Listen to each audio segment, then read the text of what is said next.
ছোট ভাই বিয়া করে ফেললো, বড় ভাই করে নাই। দীর্ঘদিন সংসার করার পরে ছোট ভাই একদিন বড় ভাইরে বলে, ভাইজান কেন বিয়া করো না? তা আমি মনের মতো মেয়ে পাই না। ছোট ভাই মনে মনে ভাবলো, হয়তো সম্ভ্রান্ত পরিবারের টাকাওয়ালা একজন সুন্দরী মেয়ে দরকার। ছোট ভাই অনেক খুঁজি একটা মেয়ের ব্যবস্থা করে ফেললো সম্ভ্রান্ত পরিবারের। ভাইজান মনের মতো মেয়ে পেয়ে গেলাম, অমুক এলাকার সম্ভ্রান্ত পরিবারের একটা সুন্দরী রমণী, লেখাপড়া আর উচ্চ শিক্ষা। বড় ভাই বলে, এমন মেয়ে আমি চাই না। কথা, তুমি কেমন মাইয়া চাও? আমি এমন একটা মেয়ে চাই রে ভাই, যেই মেয়েটা আমার হাত ধরে আমাকে জান্নাতে ঢুকাইয়া দিবে।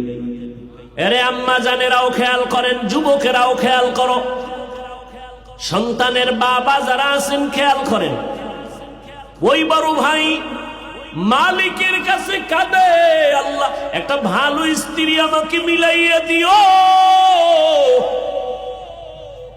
হঠাৎ করে খবর আসলো, পাশের গ্রামে এক বুজুর্গ আল্লাহওয়ালা মাঝে মাঝে আসে, মসজিদে থাকে, 2-4 দিন মানুষের জন্য দোয়া করে, পানি পড়া দিয়া চলে যায়। নামাজ পড়ে, মানুষের দাওয়াত দেয়, দিনদার বানানোর দাওয়াত দেয়। বড় ভাই ফজরের সময় চলে গেল আল্লাহওয়ালার দোয়া নেওয়ার জন্য। মসজিদে গিয়া নামাজ পড়লেন, আল্লাহওয়ালার দোয়া নিলেন। আর বলছে, বাবা বিয়া করছো নি? কয় না, বিয়া করি নাই। বয়স তো অনেক হয়ে গেল, কেন করো না? বলে, মনের মতো মেয়ে পাই না, হুজুর দোয়া করবেন। কয়, তুই কেমন মনের মেয়ে চাও? বলে, হুজুর আমি এমন একটা মেয়েকে আমার জীবনের অর্ধাঙ্গিনী বানাতে চাই, যেই বিবি আমার হাত ধরে আমাকে জান্নাতে নিয়ে যাবে। হুজুরে দোয়া করবেন করবেন বাপ।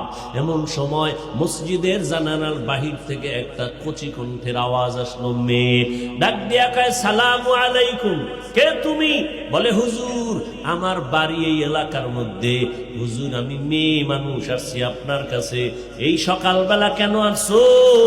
মেয়েটা ডাক দিয়া কয়, হুজুর আমার আব্বা অসুস্থ, বিছানায়। আপনি তো সবার জন্য দোয়া করেন, সকালবেলা মানুষের ভিড় নাই, আমার আব্বার জন্য একটু দোয়া চাইতে আসছি। আমার আব্বা বড় অসুস্থ, আল্লাহ যেন হায়াত দেয়, না থাকলে ঈমানের সাথে মরণ দান করে। ও মা, তোমার বিবাহ হয়েছে নাকি?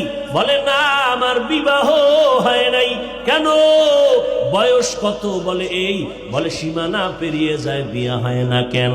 মেয়েটা চোখের পানি ছেড়ে ডাক দিয়ে কয়, আমার আব্বা একদিকে গরিব, আর দ্বিতীয় কথা আমি পর্দা রক্ষা করে চলি, আর জীবনে এমন একটা যুবক ছেলেকে আমার স্বামী বানাইতে চাই, যে আমার ডান হাতটা ধইরা আমাকে জান্নাতে ঢুকাইয়া দিবে।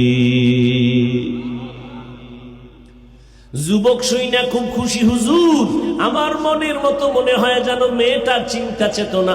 আপনি যদি দোয়া করেন, মাঝখানে একটু সমাধান করার চেষ্টা করেন, মধ্যস্থতা করে দেন, তাহলে একেই আমি বিয়া করতে পারি যদি রাজি হয়।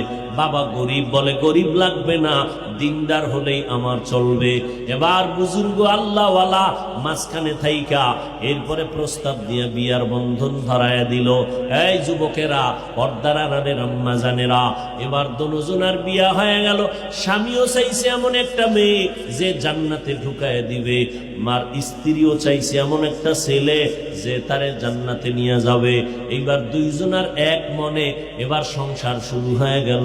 নামাজের সময় হয়, স্বামী স্ত্রী কয় আগে নামাজ পড়ে কাজ, আবার স্ত্রী বলে আগে নামাজ পড়ে কাজ। ফজরের সময় স্ত্রী যদি আগে উঠে স্বামীকে উঠাইয়া দেয়, স্বামী যদি উঠে স্ত্রীকে ঘুম থেকে উঠাইয়া দেয়। এইভাবে করে করে দুইজনে আল্লাহর কাছে রাতের তাহাজ্জুদের নামাজের মুসাল্লায় বইয়া দুজন নামাজ পড়ে আর আল্লাহর কাছে দোয়া করে, দয়ার মালিক তুমি একটা নেককার সন্তান আমাদের দান করো, যেই সন্তানের সুঘ্রাণে, যেই সন্তানের আদর্শের দ্বারা গোটা দুনিয়ার অন্ধকার আলোকিত হয়ে যাবে। ও আল্লাহ, এমন একটা নেককার সন্তান আমারে দান করো। স্বামী আর স্ত্রী যখন চোখের পানি ছেড়ে দোয়া করে, আমার মাওলা দোয়া ফিরাইয়া দেন না। আর ভোর রাত্রের দোয়া তো ফেরত যাওয়ার কথাই না, কারণ বান্দা ফজরে, জোহরে, আসরে, মাগরিবে, এশায় আল্লাহর কাছে চায়, আল্লাহরে ডাকে।